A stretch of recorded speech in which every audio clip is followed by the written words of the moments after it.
Naaseh Venishma, la préparation qui transforme le monde, d'après le discours du rabbi de Lubavitch, 3 Sivan, 5737. Il y a une question très profonde ici. Pourquoi la Torah accorde-t-elle tellement d'importance aux jours qui précèdent le don de la Torah? En réalité, si l'essentiel est la révélation du Sinaï, alors les jours de préparation devraient être secondaires. Le grand moment, c'est lorsque Dieu dit « Anochi Hashem Elokeka », le feu, le tonnerre, la révélation, le ciel qui s'ouvre. Alors pourquoi le rabbi insiste-t-il tellement sur les jours ordinaires qui précèdent? Et plus encore, pourquoi la Torah décrit-elle tellement le processus avant la révélation elle-même? C'est là qu'on commence à toucher quelque chose d'immense. Parce que dans la logique humaine, ce qui compte, c'est le résultat. Mais dans la Torah intérieure, la préparation n'est pas seulement un prélude. Elle fait partie de la révélation elle-même. Le rabbi explique que le don de la Torah a créé quelque chose qui n'avait jamais existé depuis la création du monde. L'abolition de la séparation entre les mondes supérieurs et inférieurs. Avant Matan Torah, le spirituel était spirituel, le matériel était matériel.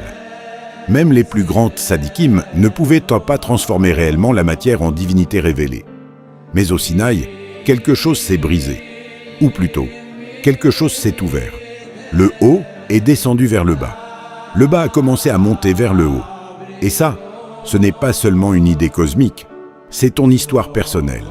Parce que chacun vit cette séparation intérieure. Il y a le moment où tu pries.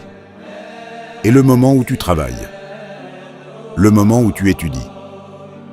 Et le moment où tu es absorbé par les factures, les tensions, les problèmes, le monde. Et l'homme pense souvent. Ici, c'est le spirituel. Là-bas, c'est la réalité. Le rabbi vient casser cela.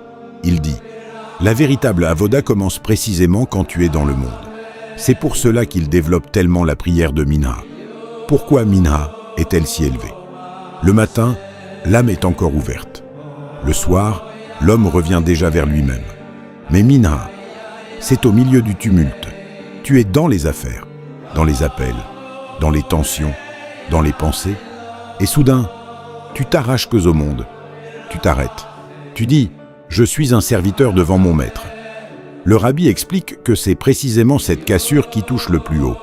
Parce qu'ici intervient un des grands fondements de la Hassidoute, le bitoul. Le bitoul n'est pas l'effacement psychologique. Ce n'est pas se détester. Ce n'est pas devenir passif. Le vrai bitoul signifie sortir du centre de soi pour laisser passer une volonté plus haute.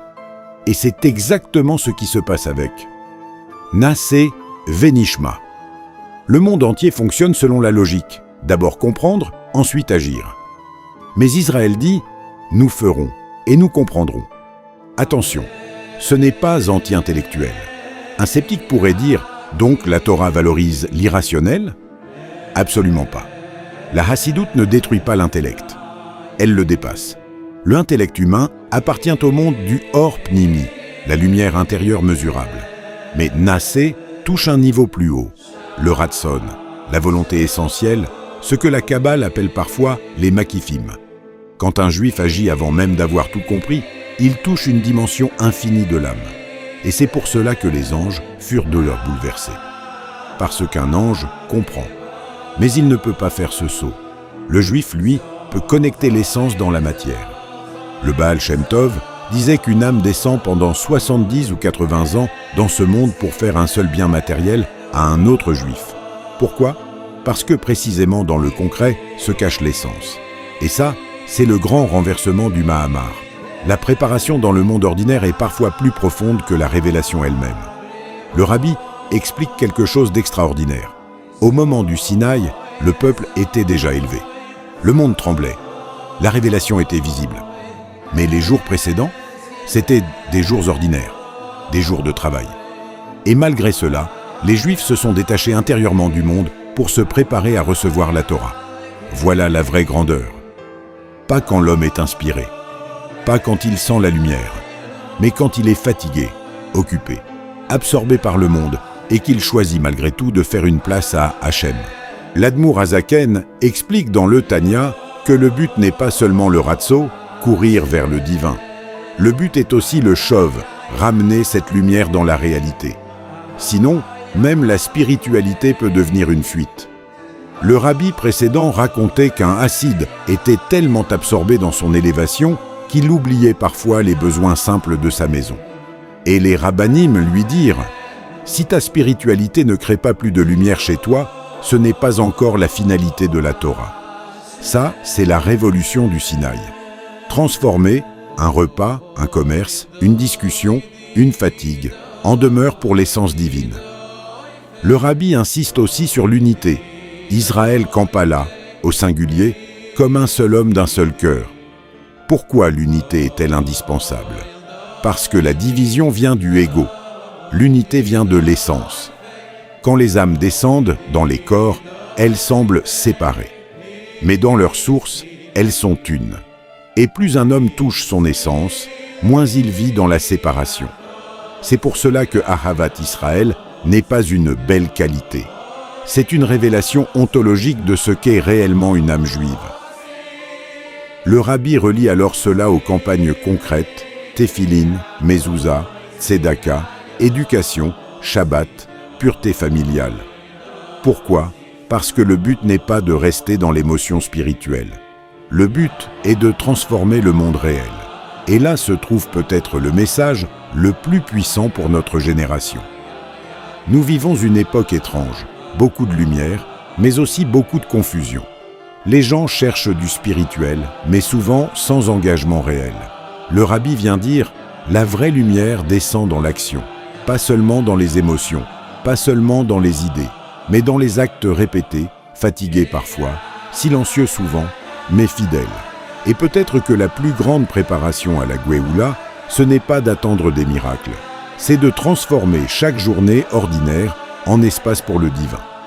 Quand un homme interrompt son tumulte pour Minha, quand il fait une mitzvah malgré la lourdeur, quand il choisit Naasé avant Nishma, il reproduit le Sinaï dans sa propre vie. Et alors, petit à petit, la frontière entre le ciel et la terre commence réellement à disparaître. Le rabbi conclut que cela mène à la délivrance complète, où le monde lui-même deviendra un réceptacle transparent de la présence divine.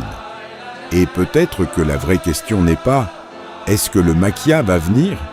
mais « Est-ce que nous sommes prêts à laisser entrer la lumière dans l'ordinaire de nos vies ?»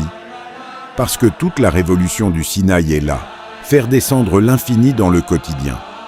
Et c'est précisément ce travail silencieux, fatigué parfois, mais fidèle, qui prépare le monde à entendre à nouveau « Anochi Hashem Elokeka ». Quelques phrases fortes, le vrai Sinaï commence quand la lumière entre dans les endroits ordinaires de la vie. Mina est la preuve que l'homme peut rencontrer Dieu au milieu du chaos. Naasé signifie « je m'engage avant même que mon ego comprenne ». La préparation à la Torah est déjà une partie de la révélation. Le but n'est pas de fuir le monde, mais de le transformer en demeure pour l'essence divine.